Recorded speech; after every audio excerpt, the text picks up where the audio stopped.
faharoa manarak'izany ao anatin'ilay tsipika fahatelo anatin'ilay tsipika faharoa anatin'ilay fahatelo dia ny hoe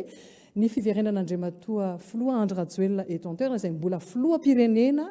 ary tsisy fepetra manokana fa tena kalalana tanteraka fa izy no miandraikitra ny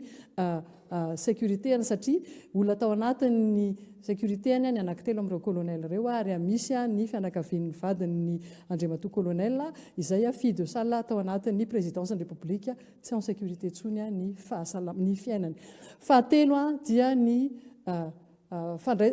fanajanonana ny fandraisana fanapahan-kevitra unilatéral izay tsy mety mihitsy raha andeha amin'ny concertation nationale nareo ka inclusive nefa andray foana fanapahan-kevitra unilatéral izay tsy mety hatreto raha izay fomba fahitanay anazy ka za mino fa mety efa ny amin'ireo mpitondra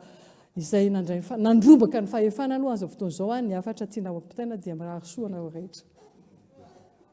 Ny hafatra dia mazava matoa miverimberina ny crise politika na sosial 2,7 raika amby 7 2,7